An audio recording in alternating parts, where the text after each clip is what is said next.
2026 na, hindi pa rin kami bayad.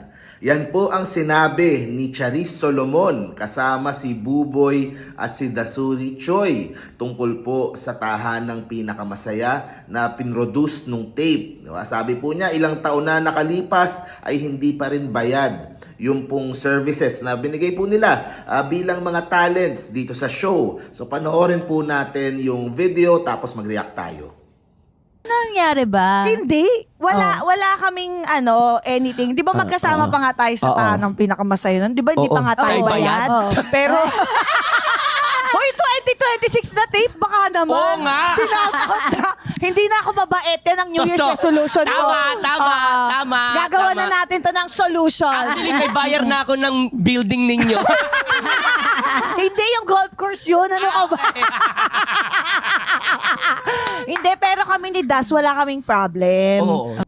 Oh, so this confirms na totoo nga yung pong mga usap-usapan, totoo nga yung chismis na yung mga talent noon, yung mga host na ginamit ng tahanang pinakamasaya noon ay hindi po nabayaran. Okay?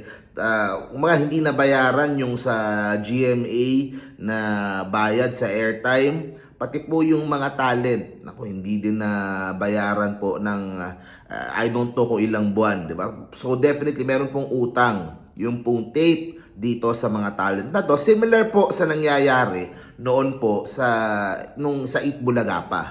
Nung 'di ba, may mga nagsasabi yung mga host, may mga utang, may mga kulang pa hanggang ngayon, ganun din sa tahanang pinakamasaya. So nakakalungkot kasi po, syempre nagtiwala sila. Yung iba sa kanila nabash pa dahil sumama sila doon sa show, tapos hindi sila nabigyan ng maayos na compensation. Okay? Ano ba yung storya niyan? So mga nakalimot na, ano ba talaga yung nangyari nung panahon na yan? Una, ito yung aking teorya, okay?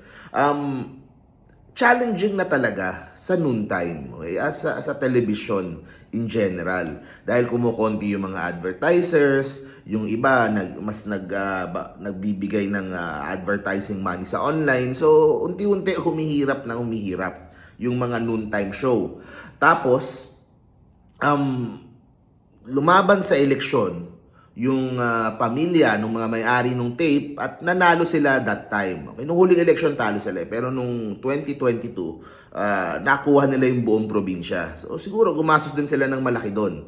At saan sila kukuha ng pera? Doon sa tape na talagang money maker sa kanila dati pa. O kaso, yung nakita nila medyo nahihirapan na sa pagpapasahod yung tape. Nung sinilip ng mga may-ari ng mga halos-host yung tape, may nakita sila ng mga desisyon ng management na hindi tama para sa kanila, na nakiisip nila ay posibleng dahilan kung bakit nalulugi yung pong kumpanya or bumaba yung kita ng kumpanya. So pumasok na yung second generation ng mga halos-host doon sa tape at doon na nagsimula ng mga pagtitipid na wala naman sa lugar, tapos babaguhin yung show, tapos i-incorporate pa yung para doon sa binuo nilang party list. So maraming mga changes na ganun hanggat hindi na nakayanan ng TVJ, sila ay umalis na. So ganun yung nangyari. Tapos syempre kesa ayusin yung sa TVJ, pinilit pa rin na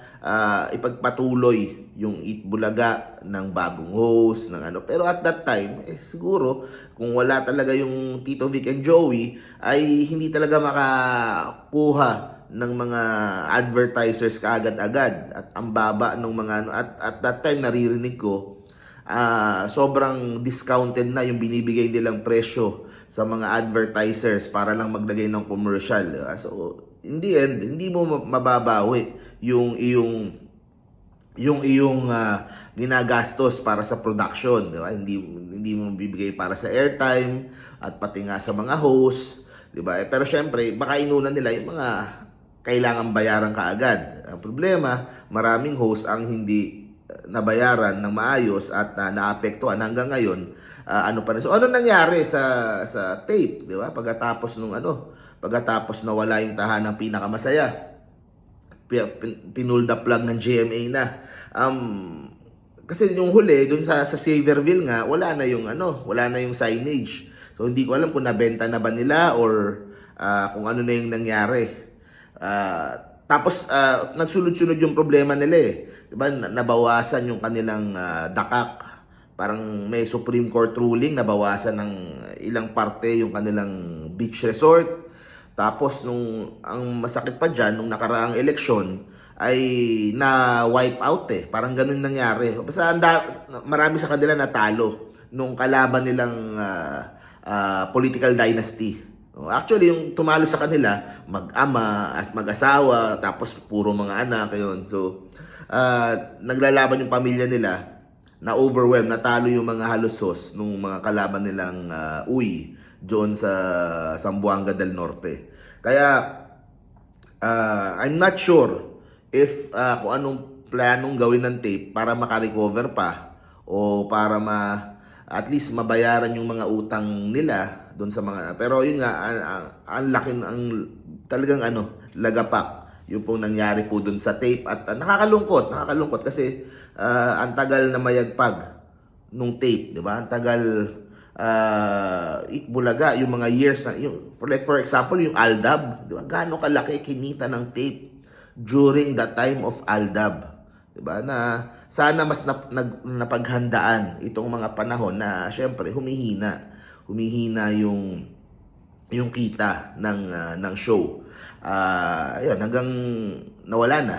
At wala na silang ibang shows or ibang assets na pagkakitaan aside from Itbulaga na nakaaway pa nila yung TVJ. So, yun, nakakalungkot yung nangyari sa tape. So, I think kung yung mga archives ng mga lumang show, kung nasa kanila pa, yun na lang siguro ang meron silang sa ngayon. Yung mga property siguro, baka sinisimula nabenta na. So, anyway, yun po yung storya nun sa tape. At sana po ay mabayaran na itong sila, si Charisulo. Ganun kasi ang rule sa mga, kunyari maraming pinag-uutangan, yung pinakamaingay, yun ang mauunang bayaran. So, ipagpatuloy mo lang yan, Charis Solomon. Hopefully, mabayaran na kayo.